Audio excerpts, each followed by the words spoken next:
Olá, muito bem-vindo. Eu sou o Divino Ronaldo, comunicador do agronegócio e apresento o AgriProsa Podcast. Vamos começar? Esse episódio tem um oferecimento da Organic Brasil. Você sabia que, ao usar fertilizantes organominerais, você melhora a fertilidade do solo a longo prazo e estimula a atividade microbiológica? Organic Brasil.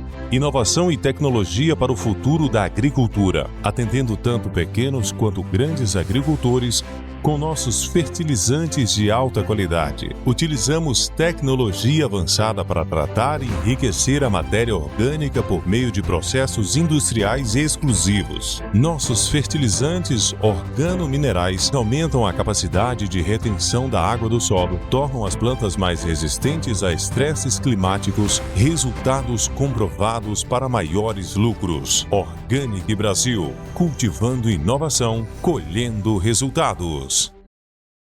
Agro e Prosa, apresentação Divino Ronaldo. Hoje eu vou conversar com Andréia Mesquita, zootecnista, CEO do Território da Carne. E o tema da nossa entrevista é bastante instigante. Como é o açougue do futuro? Andréia Mesquita, muito bom ter você aqui, seja bem-vinda. Muito bom para mim estar aqui, ter essa prosa gostosa. Obrigada pelo convite. Prazer estar com você. Como estão as coisas aí em Ribeirão Preto?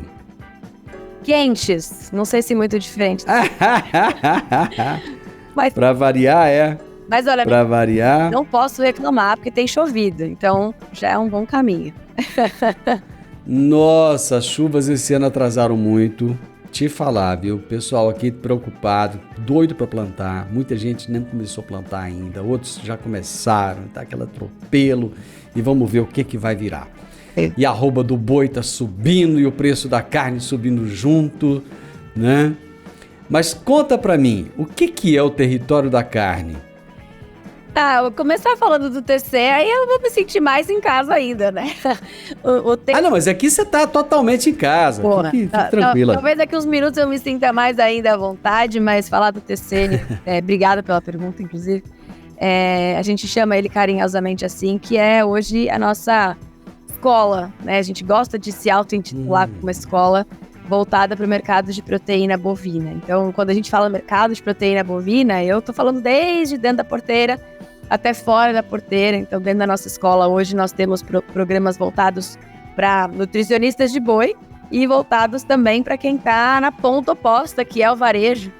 E oposta só porque é final da cadeia, não porque um está lutando com o outro, e é onde a gente mais tem atuado hoje, né? Eu falo que a gente, dentro do TC, que é uma escola, a gente tem que mudar o nível de consciência de quem chega aqui.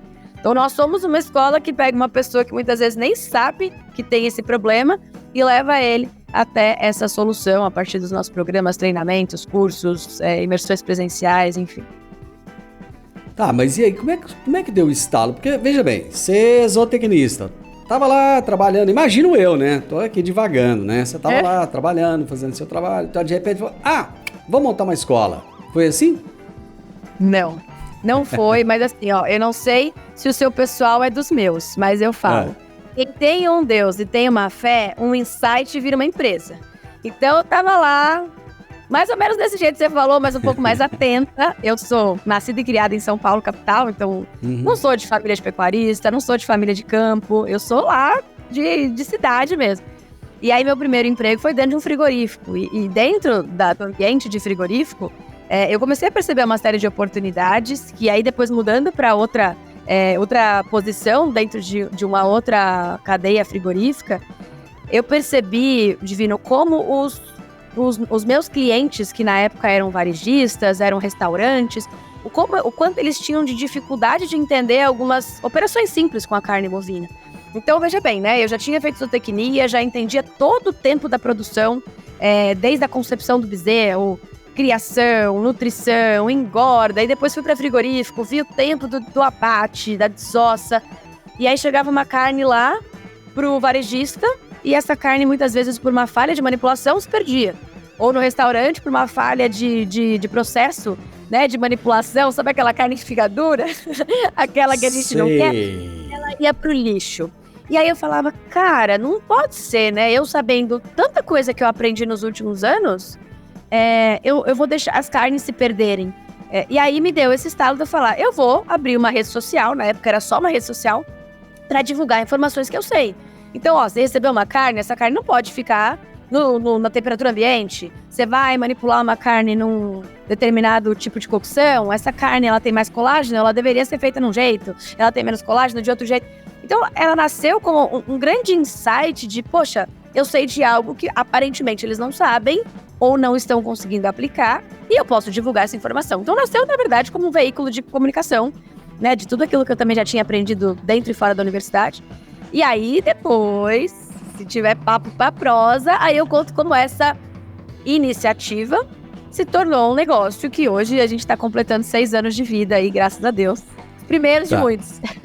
Então, antes de você me responder, né, sobre essa iniciativa, como é que virou uma empresa, me tira uma duvidazinha aqui, senão eu vou esquecer depois de te perguntar.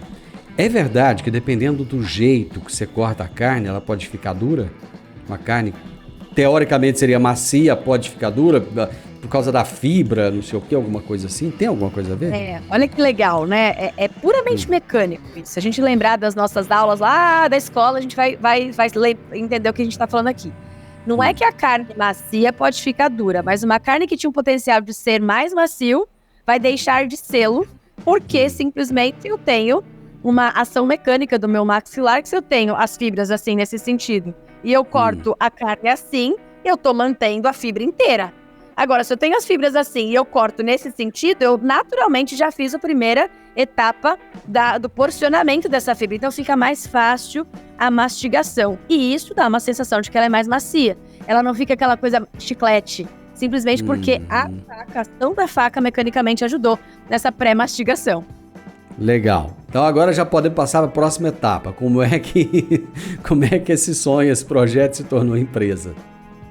Quando nasceu essa ideia da divulgação dos conteúdos, enfim, eu fiz uma viagem para os Estados Unidos, eu parei de trabalhar aqui, meu sonho era trabalhar fora do Brasil, fui trabalhar nos Estados Unidos por um tempo e ficou lá maturando, né, se a gente pode usar a linguagem certa, maturando essa ideia. E aí, Divino, o que aconteceu foi, na época, eu falei, cara, eu preciso transformar isso num negócio porque tem muito pra gente fazer. E aí eu comprei na época um livro que chamava-se Negócios Digitais. E que falava assim, o que você é bom em ensinar? O que você gosta de ensinar? E na época eu até me questionei, eu falei, cara, será que eu sou boa em alguma coisa? Eu já tinha anos de atividade dentro de frigorífico.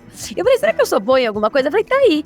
Eu vou de fato então ensinar, transformar isso tudo que eu tô fazendo de uma maneira informal, gratuita, intuitiva em um negócio. E aí sim, você vai atrás de informações de como que você cria uma plataforma de aulas, como é que você cobra, como é que você precifica, e tudo isso é aquela coisa, põe o pé, Deus põe o chão. E assim nasceu a primeira ideia da gente comercializar cursos, treinamentos e afins. O que mudou no comportamento do consumidor de carne no Brasil? Olha, quando a gente compara o consumidor de carnes, Brasil, Estados Unidos, Europa, e avalia nos últimos anos o que as pesquisas trazem e a gente também observa na prática, houve uma mudança muito grande das próprias residências, né? Eu não sei como que é aí na região de vocês, mas as residências estão menores, as famílias estão muito mais dinâmicas, né? Então não existe mais aquela coisa do mesão, das refeições que gastam horas para serem produzidas ou consumidas, exceto se for um final de semana ou uma ocasião especial. Então, a primeira mudança do consumidor é a busca por conveniência, né? E aí tem uma pesquisa legal que ela traz que hoje 40% dos consumidores de carne não buscam qualidade em primeiro lugar, buscam conveniência, que significa a mesma coisa que praticidade em primeiro lugar. Então, essa pesquisa ela chega a ser intrigante para os pecuaristas, e às vezes eu falo isso em algumas aulas ou palestras, e o pessoal primeiro fica com raiva de mim, depois fala, putz, tá aí. Eu falo, olha, às vezes você tem um baita produto, né, um baita animal, você tem um animal mais jovem, faz uma novilha super precoce, isso tem um público, existe um nicho para isso. Mas hoje, praticamente metade do consumidor de carne quer saber se o produto vai ser feito na air fryer, quer saber se vai ter que aprender a cortar ou se ele já vem cortadinho, quer saber se vai sujar mais do que uma panela, porque também não quer lavar louça, se já vem temperado, se ele tem que ter tempero em casa. Isso é uma grande mudança do consumidor. Eu poderia dizer, essa E uma segunda mudança do consumidor é a busca por saúde e bem-estar. Que é muito louco, né? Porque de um lado o consumidor quer praticidade, do outro lado ele quer saúde e bem-estar. Então você tem que fazer um produto que tenha essas duas características, e a carne, graças a Deus, tem. Só que a gente tem que trabalhar um pouco mais nessa comunicação. Então o consumidor, ele quer saber que ele está comendo um produto saudável e prático para preparar. Não aquela coisa que precisa de horas e horas e uma panela de pressão que muito jovem tem medo.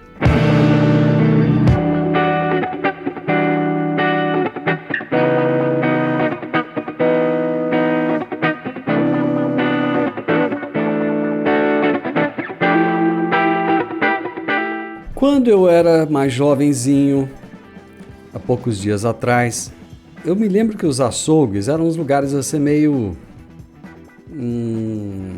mulambento, meio sujo, cheio de sangue, né?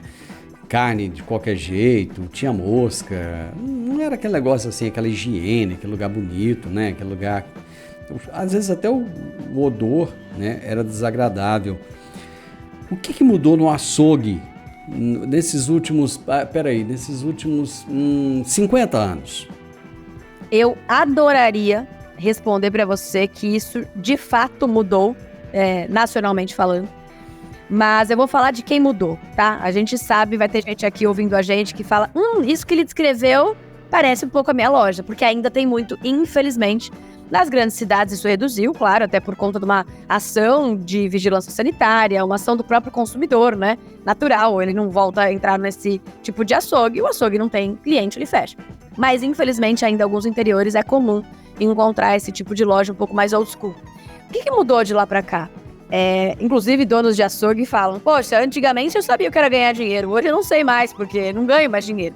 O que foi mudando é a profissionalização, né? A profissionalização, ela tem um fator importante, que é reduzir as margens, porque antes eu comprava uma carne de fundo de quintal sem nota fiscal. A carne era mais barata, porque também não pagava tributo. Agora já tem que comprar uma carne que tem nota fiscal, porque senão também a Receita Federal me pega. Porque hoje ninguém mais vende R$1 no cartão de crédito sem ser fiscalizado. Então aquele negócio de clandestinidade, ele tende a ter o cerco mais apertado. Então esses açougues que são um pouco mais negligentes com a questão tributária, com a questão sanitária, a tendência é eles irem desaparecendo. Se eu acho isso bom ou ruim, eu digo que é preocupante os açougues fecharem sem que haja substituto, sem que haja outro abrindo ali para suprir a necessidade daquela população local. Mas eu acho que o mercado ele tem sido justo, digamos assim, ele tem privilegiado quem está fazendo certo, e ele tem punido quem está insistindo em fazer práticas erradas e práticas que não são sustentáveis para a atividade. Então, o que muda? A pressão, obviamente, da sociedade, que não suporta mais ir num lugar que tem, como você falou, um odor forte, um barulho de serra-fita ensurdecedor, os próprios açougueiros ali mal treinados, que não atendem com cordialidade, porque eles estão lá, né, com aquela mão toda suja, acabou de lombar um boi, aquela coisa meio feia, com um pedaço de sebo na bota. E aí atrai roedor. E por que eu digo pra você que, infelizmente, a gente não pode dizer que tudo mudou? Recentemente, eu tive em alguns açougues, e às vezes a gente faz algumas visitas, tanto para clientes quanto para não clientes. E eu estive em Belém, no Pará, e tem uma rua lá que tem muitos açougues. É surreal, assim, deve ter 10 açougues na mesma rua. A maioria clandestina. Divino, você via os ratos andando assim, ó, no meio da rua. Você via ainda as carnes penduradas. Eu tô falando de Belém, do Pará, que é uma cidade enorme, que tem um poder aquisitivo enorme. Então, infelizmente, ainda tem donos de açougue que insistem nessas práticas e o fim deles é próximo. Ou eles se profissionalizam ou não tem muito o que fazer. André, quando eu vou ao açougue, é um caos. Porque eu não sei diferenciar uma carne de outra. Minha mulher fala, busca patinho. Eu não sei, se o cara me entregar qualquer carne, para mim é patinho. Né? Eu falo para ele o que eu quero e eu confio. Eu já tenho um amigo que ele conhece todos os cortes, sabe de tudo. Mas muitas vezes eu acho que o açougueiro, ele sabe que eu não sei. E ele me entrega uma carne que não é a que eu pedi. Essa prática, ela ainda é muito comum? Ela acontece. Mas se eu for dizer assim, hoje o que a gente pensa de prática para o futuro não faria o menor sentido acontecer pensando que eu tenho um animal que tem os seus 250 quilos de carcaça, 280 quilos de carcaça entre traseiro, dianteiro e PA. E o Divino não devia ir lá pedindo por um patinho ou por um contrafilé. Ele deveria falar, quero comer uma carne macia com pouca gordura. O açougueiro deve ser o seu consultor e falar, confia em mim, esquece o nome do corte, que você vai ter uma carne macia e sem gordura. Então, o que a gente ensina muito aqui do nosso lado? Para os açougueiros, para os donos do açougue, para os empresários, treinarem os seus colaboradores a resolver o problema do cliente verdadeiramente, não ficar nesse entrave de é patinho, é paleta, é bola do traseiro, é colchão mole, é colchão duro. Porque, via de regra, você pode ter uma paleta com uma qualidade muito superior do que do patinho. Depende de como esse animal foi criado. Então, assim, a gente fica num apego de nomes que hoje, se você for olhar alguns exemplos importantes de marcas que já fazem essa prática, tá escrito lá, carne bovina picada, temperada, pronta para consumo. Não importa. Não importa o que é. Se é do dianteiro, se é do traseiro, se é do boi velho, se é do boi novo. Você parte do pressuposto que você confia naquela solução que ele tá te entregando. Então eu diria para você que se tem açougueiro que tá enganando, o problema maior é dele, porque se você chegar em casa e tiver uma experiência ruim, você não volta. Não importa se é patinho ou se é paleta. Você não vai voltar, porque você frustrou a sua experiência com o consumo. E você está corretíssima, porque foi exatamente isso que aconteceu comigo há poucos dias. E eu falei para minha esposa, eu falei, olha, naquele local eu não compro carne de novo. O que é uma casa de carnes 4.0? O conceito 4.0, ele é muito legal, né? Ele, por mais que muita gente usou esse conceito 4.0 nos últimos anos, ele vem dessa revolução 4.0, né? Essa revolução que as pessoas muitas vezes falam, nossa, vou ser substituído por um robô. A gente viu o Elon Musk, né, colocando os robôs aí na rua. Então as pessoas falam, nossa, o açougue 4.0 vai ter um braço mecânico que vai cortar a minha carne. Não é muito sobre isso que a gente fala, não é muito sobre isso que a gente defende. A gente fala que o 4.0 é quando a gente realmente entende as conexões entre esses pontos, que eu tenho uma eficiência maior, eu tenho um controle maior da sanidade, eu tenho uma preocupação mais com o ser humano que está indo ali, não só o cliente, tá? Mas o próprio colaborador, que é um cliente interno. Então o açougue 4.0, ele consegue conectar o que está acontecendo de modernidade, mas sem perder a tradição, sem necessariamente ser old school, ou ser, no português claro, ser negligente com essas modernidades que estão vindo. Então esse açougue 4.0, ele vai cuidar do funcionário, ele vai olhar para o cliente dele vai estar no centro. Não é assim, eu tenho uma carne, eu preciso gerar meu estoque porque senão vai vencer e acontecer como aconteceu com você. Eu vou empurrar essa solução, esse meu problema aqui, como solução para o cliente, mesmo que não seja o que o cliente quer. Então ele tem o cliente no centro. O açougue 4.0, ele se preocupa com a gestão da informação. Então, como você falou, né? Às vezes o cara não, ele é tão simples que ele não sabe pôr um preço, ele não sabe comprar uma peça diferenciada de um fornecedor. O açougue 4.0, ele já entende que ele não é mais só um comerciante. O dono desse açougue, ele tem uma empresa. Se ele tem uma empresa, ele é um empresário. O empresário tem salário, o empresário tem lucro, o empresário tem o compromisso com os tributos, tem compromisso com as obrigações legais, sejam elas sanitárias ou trabalhistas. Esse é o açougue 4.0 no nosso ponto de vista. Nunca esquecendo de olhar para a inovação, mas lembrando, inovação ela tem que respeitar a regionalidade. Às vezes a pessoa vê uma ideia maravilhosa numa cidade grande que não tem nada a ver com a cidade interior que ele está, e se ele colocar aquilo, não vai funcionar. Tá, açougue 4.0 não quer dizer exatamente que seja uma boutique de carnes. De forma alguma. E quem já me ouviu falando sabe exatamente o que eu penso sobre o boom de boutiques de carnes, né? Que nem na época que a gente teve, não sei se aí aconteceu, mas naquela época da paleteria mexicana, né? Que veio aquela fase que todo mundo queria ter uma paleteria mexicana porque era o boom de vendas. O que eu falo que é o seguinte, não sou contra o movimento das boutiques de carne, mas, via de regra, o custo para se manter uma boutique de carne aberta não se justifica com o volume de vendas que esse negócio tem, sendo que ele vai vender quinta, no máximo, sexta e sábado, talvez alguma coisa no domingo. Então, se eu quiser o tal do patinho para fazer um estrogonofe na terça, eu vou numa boutique? Não, na minha cabeça eu já criei que boutique é para um produto de autoindulgência, que eu vou comprar um produto especial, um produto para uma ocasião específica, vou fazer um jantar com os meus amigos, vou fazer uma baita de uma festa, um churrasco. O que eu falo para os meus clientes? Eles podem ter carnes nobres no seu açougue, nas suas casas de carnes, mas ele tem que resolver o problema do cliente de segunda a segunda. Porque se ele não fizer isso, sabe o que vai acontecer, Divino? Esse meu cliente, na terça-feira, quando ele pensa em comprar uma carne para o estrogonofe dele da terça, eu não apareço na cabeça dele. Não tem espaço para mim na cabeça dele. Aí ele vai no meu concorrente, e meu concorrente tem uma carne boa. Aí esse cara fala, bom, já que o açougue B me atende terça, mas também me atende sábado, eu vou fidelizar com ele. Então a boutique perdeu a oportunidade de fidelizar e ser lembrada em todas as ocasiões, não só no final de semana.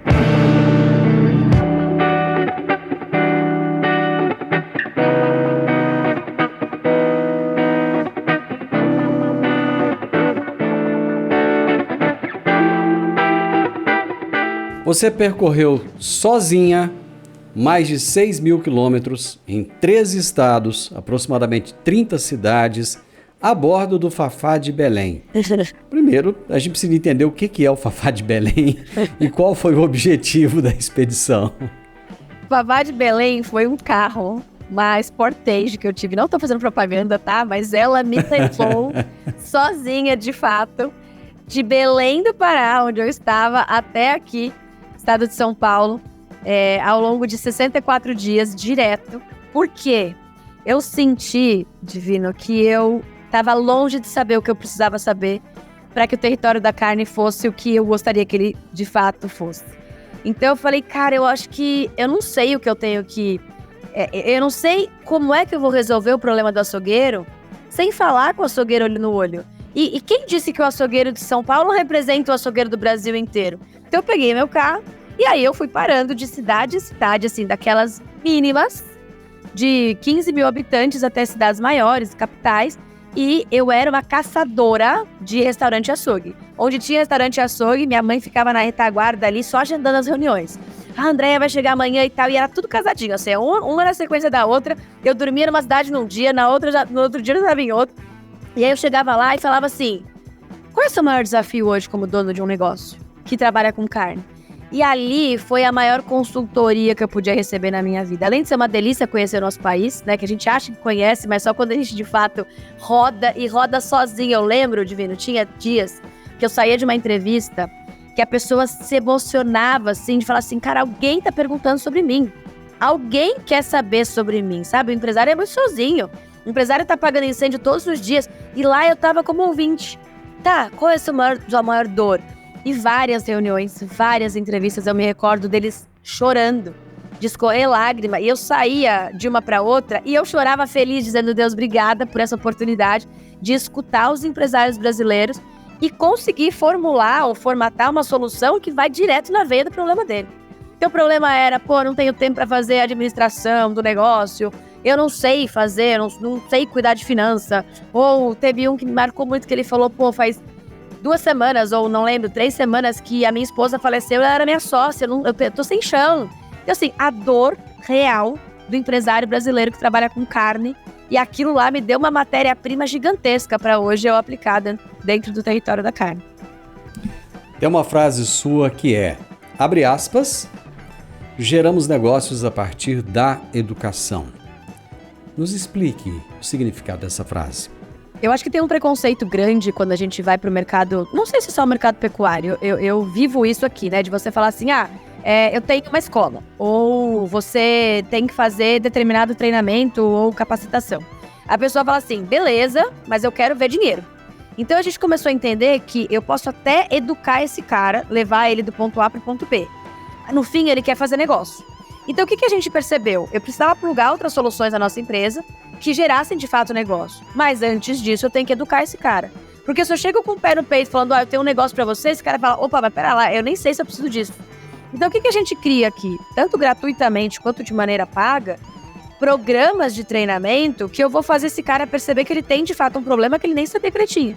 E eu tenho uma solução pra resolver o problema dele. Não é que eu crio um problema no negócio dele. Eu falo, olha, se você tá, por exemplo, colocando preço olhando pro seu concorrente, isso é um problema, porque se o concorrente estiver com a margem negativa, você tá copiando uma prática péssima. Então, você sabe formar preço? Deixa eu te ensinar a formar preço com esse outro produto.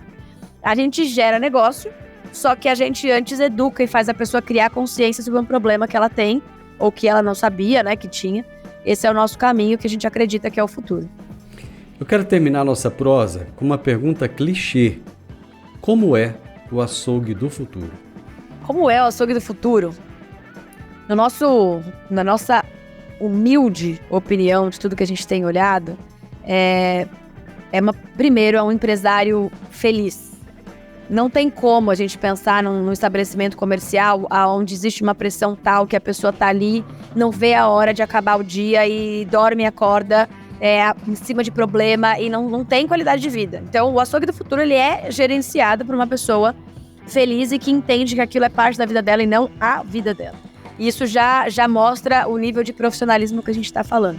Esse açougue do futuro, muitas das vezes, ele não tem a ver com quantos metros quadrados ele tem, ou se ele tem uma fachada de ACM linda, maravilhosa, ou se ele tem os melhores açougueiros, mas é uma pessoa orientada a pessoas. É um açougue que ele tem no centro dele, o funcionário que é feliz também, porque não é justo um trabalhador de açougue trabalhar 15 horas por dia.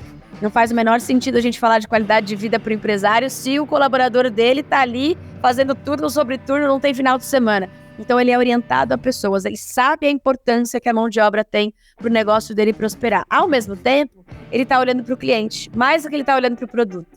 Então o açougue do futuro, ele está preocupado em resolver o problema. Se você é uma pessoa que quer comer uma carne bem passada, não sou eu que vou dizer que meu açougue não vende carne bem passada. Eu tenho que ter solução para isso também. Só que, Divino, esse açougue ele tem que lembrar que ele está lidando com um produto de alta perecibilidade, que teve uma produção de mais de 1000 dias, que teve um produtor ali que ficou de sol a sol, que cada quilo de carne importa. Então ele também é orientado à redução de desperdício, ele é orientado à eficiência e ele é orientado ao controle sanitário, claro, porque a gente está lidando com saúde humana. Então isso aqui é só uma pitada do que é esse açougue do futuro, tem muito mais pra gente falar, mas de fato isso é o que a gente tem defendido por aqui. Obrigado pela aula, obrigado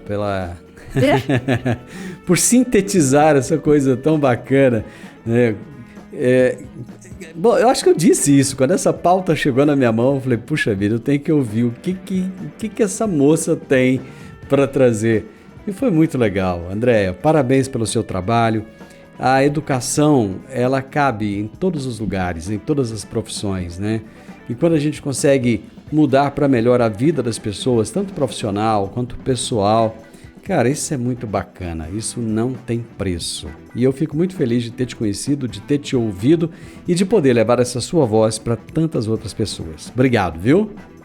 Eu que te agradeço, um prazer, realmente uma prosa leve, muito boa, parece que a gente está junto aqui em volta de uma churrasqueira. E eu faço fotos que você tem excelentes experiências com as carnes que você vai comprar no futuro. Eu já sei qual que é o açougue que eu vou. Obrigado, abraço pra você, viu? Tchau. Tchau.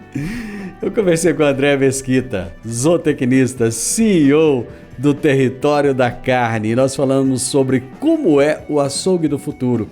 E uma coisa que eu observei, gente, nas prosas que eu tenho tido aqui dia a dia, é o seguinte: preocupe-se com as pessoas e tudo vai dar certo. O podcast Agro e Prosa tem o objetivo de falar do agronegócio de forma fácil, simples e descomplicada. Diariamente conversamos com os maiores atores do agro e abordamos os mais diversos assuntos de interesse de produtores rurais, técnicos, pesquisadores, profissionais da área e simpatizantes do agronegócio. Se você gosta do nosso podcast, então você pode nos ajudar. É muito simples. Basta seguir-nos nas principais plataformas de streaming e também no YouTube. Se você deixar um gostei, compartilhar os episódios e deixar um comentário, já vai nos ajudar muito a dar relevância tanto ao podcast quanto ao canal. E o mais importante de tudo, nos siga para receber notificações de novos vídeos e episódios. Um grande abraço para você e até a nossa próxima prosa.